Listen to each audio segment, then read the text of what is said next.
gostava de falar em vários registros.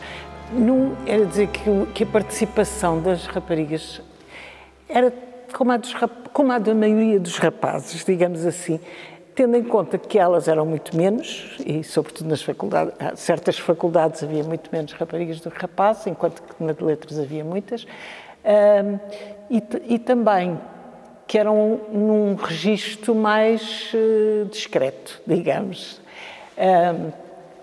Mas, em todo caso, havia, por exemplo, no princípio havia um medo enorme de que as raparigas não alinhassem no movimento estudantil quando começaram, porque havia a tradição, havia a lenda ou havia a memória de que no tempo em que o Salgado Zenha tinha estado à frente da Associação Académica de Coimbra, tinha dado o voto às mulheres. E as raparigas de Coimbra, na altura, isto já foi uns anos antes, não é?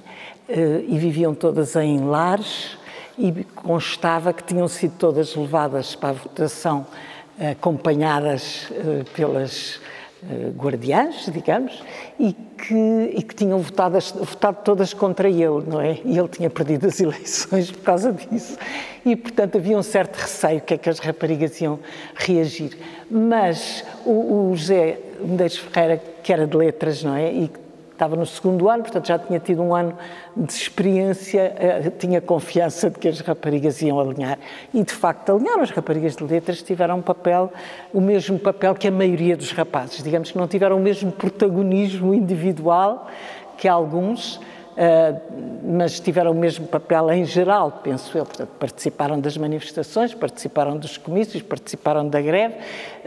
Algumas tiveram papéis específicos na parte mais escondida. Conta-se muito a história da João com os comunicados, fala-se muito nisso, mas há também outras pessoas. Faziam parte da direção dos corpos diretivos. Por exemplo, em letras havia a Maria Benedita Monteiro, o presidente era o Trindade Santo, o vice-presidente era o José Medeiros Ferreira, o que foi quem teve assim mais protagonismo. Mas depois havia a Maria Benedita Monteiro, havia a Teresa Amado.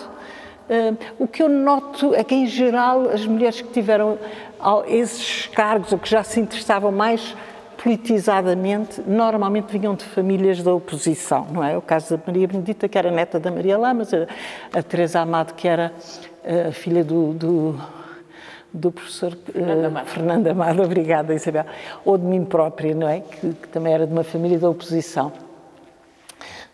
Mesmo em direito, onde havia muito poucas raparigas e era muito dominantemente masculino, havia um elemento na mesa da Assembleia Geral, que era a Teresa Rapazote Fernandes, e lembro muito bem, porque eu passei por direito, da Leonor Palma Carlos, que me mandava muito para a frente, estava sempre a querer que eu lesse papéis e que eu dissesse coisas e tal, porque ela, suponho, era muito tímida e não avançava. Eu também era, portanto, também não avançava muito.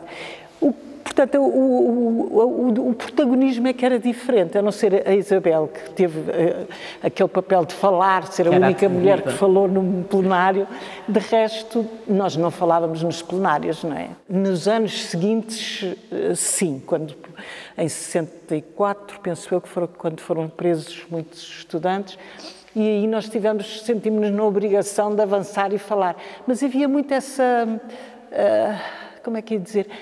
Creio que quando avançávamos era muito por uma espécie de dever e não tanto por vontade de aparecer, não sei. 1 ou 2, 3 anos antes, eu tenho, por exemplo, fotografias de mim num comício que me arranjou o António Melo, encontrou na PIDE, num comício das eleições, portanto, de 58, será? Sim, já não sei. Estavas em letras quando foi o Humberto Delgado? Não, ainda não estavas no liceu lá. Não, mas foi um comício, mas não era de estudantil, era um comício político. E só se vê eu e uma amiga americana que eu tinha levado comigo para o... De resto é tudo homens, só se vê cabeças de homens. E eu isso acho que depois em 62 já não foi assim, quer dizer, mas claro, proporcional ao número de raparigas que existiam na faculdade, que também eram, na maioria das faculdades, muito menos, não é? Ainda bem que a Maria Emília fala nesta questão do Zenha e das aliações do Zenha e do papel reacionário, digamos, das raparigas, porque isto era contraditório na sociedade. Nesse mesmo período, havia uma rapariga em Coimbra que era muito atrevida, e tão atrevida que houve uma espécie de comitê da esquerda para que a expulsar de Coimbra, para afastá-la de Coimbra, porque era um escândalo. Isso deu ocasião a um livro do Fernando Namora que se chama Fogo na Noite Escura, em que ela, a Luísa, era a minha colega, já faleceu, a Luísa é a personagem principal. Portanto, as raparigas dos lares eram reacionárias, votavam contra a lista de esquerda, mas a esquerda masculina repudiava posições que fossem mais atrevidas, ou idênticas, ou simplesmente idênticas à dos rapazes. E esta contradição existia na sociedade portuguesa e continuava a existir em 62. Eu acho que aquilo que atravessou o movimento foi bem o retrato da sociedade.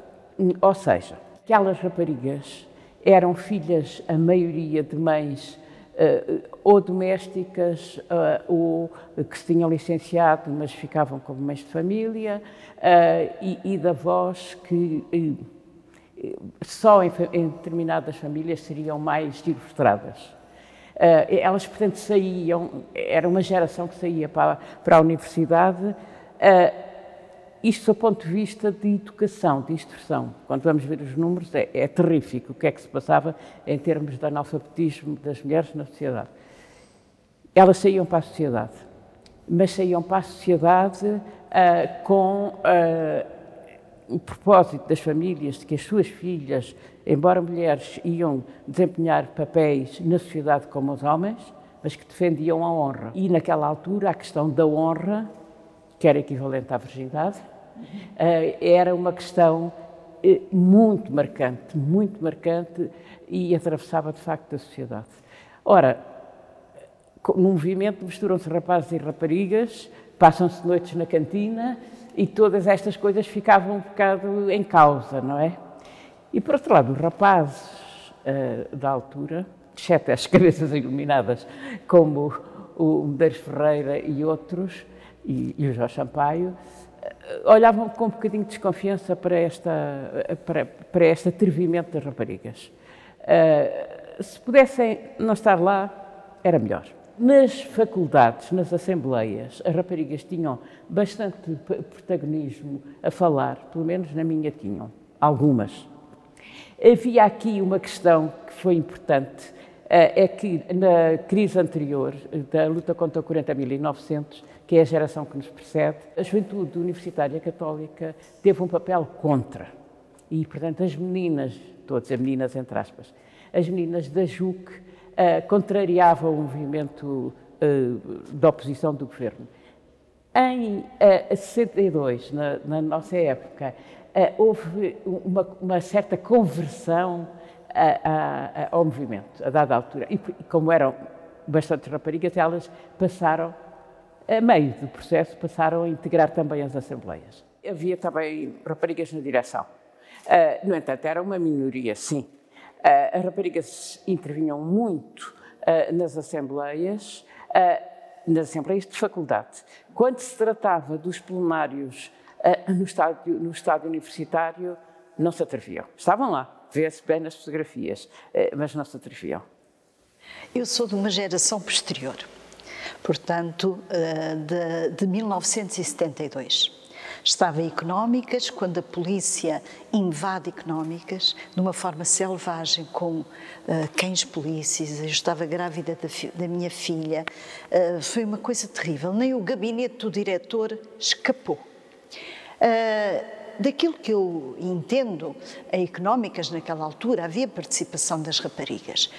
No entanto, trabalhavam na associação de estudantes, mas fazerem parte das listas das associações só se verificou em 1972, quando há realmente uma lista com 40% de mulheres. 2 anos antes, aqui na Faculdade de Ciências, a Glória Ramalho concorre à presidência da Associação aqui de Ciências. E ela, segundo se diz, eu nunca ouvi, mas era uma mulher que falava de uma forma brilhante nas assembleias. Tal como disse a Isabel, era assim, quando se tratava das chamadas RIAs, não é?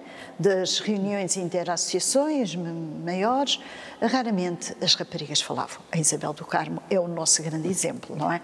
Daquilo que eu estudei, das crises de 72 e de 64, 65, aquilo que se sentia era que existia pressões das famílias, em especial em Coimbra, para que elas não participassem nas listas das associações.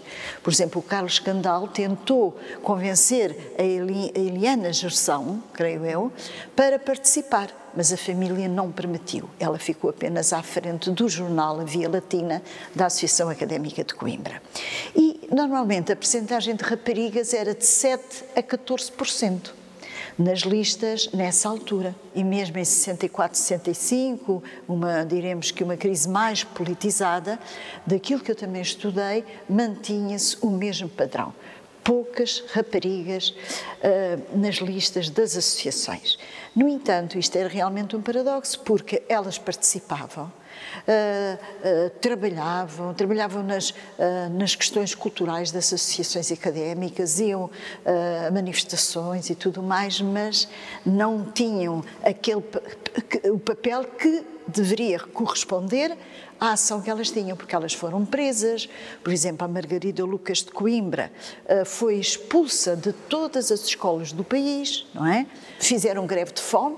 Acho que foram 90 raparigas que foram para, ajudem-me, o estabelecimento prisional de Lisboa. Não chegou a ir a Caxias, em Lisboa, primeiro. Foi para o Governo Civil. Na altura da greve de fome. Foi no Governo Civil. Do Governo Civil, na greve de fome. Qual era o paradoxo? Eu acho que, de certo modo, a Isabel do Carmo já disse. Estávamos perante uma sociedade muito conservadora, em que era difícil as raparigas tomarem maior protagonismo, e não se registou em Portugal o mesmo que se registou no maio de 68 em França, por exemplo, em que no próprio movimento estudantil se cria um certo movimento de raparigas pela sua liberdade sexual. Essas questões não estavam ainda em Portugal, apesar de algumas mudanças nos costumes ali na década de 60, essas questões não estavam colocadas. Estariam a nível mais individual, em algumas raparigas e rapazes que tinham já um pensar mais avançado, mas não no grosso. Lembremos, por exemplo, de um estudo que a juventude universitária católica faz também nos anos 60, em que a grande maioria dos estudantes e das estudantes achava que as mulheres deviam ir para a universidade, mas não era para depois ficar fora de casa a trabalhar, era apenas para terem maior grau de instrução, etc, etc. Portanto, não tinham uma visão mais avançada. Claro que eram setores católicos e aí, como disse a Isabel do Carmo, também havia limitações a esse nível. E também na questão do divórcio. Era mínima a percentagem dos jovens e das jovens que admitiam o divórcio, não é?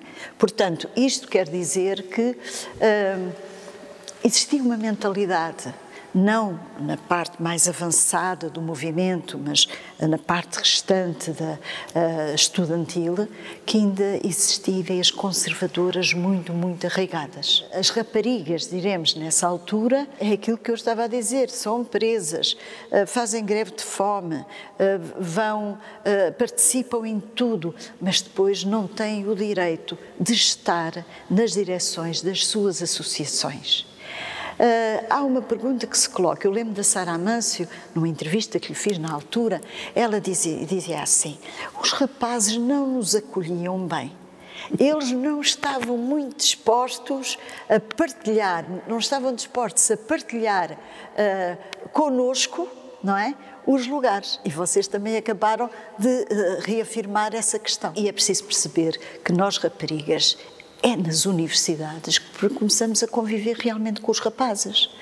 Eu vim de uma escola, porque eu vim escola comercial, instituto comercial, económicas, mas na escola comercial os rapazes entravam por um lado, as raparigas por outro, tínhamos uma rede ao meio no recreio, não é? Que nos separava e, portanto, nós não tínhamos um convívio. Na minha geração mesmo, sou mais nova do que vocês. Então é a universidade que nos vai dar esse convívio, não é? Essa ligação. Pois, eu tenho em relação ao meu mérito de atrevimento, eu tive uma enorme felicidade e privilégio, porque tive 5 anos no Liceu de Setúbal. E no Liceu de Setúbal eu olho para a fotografia da minha turma, de rapazes e raparigas, de quem ainda hoje sou amiga, sim, e aquilo até parece uma turma atual. Era misto no secundário, mas antes não.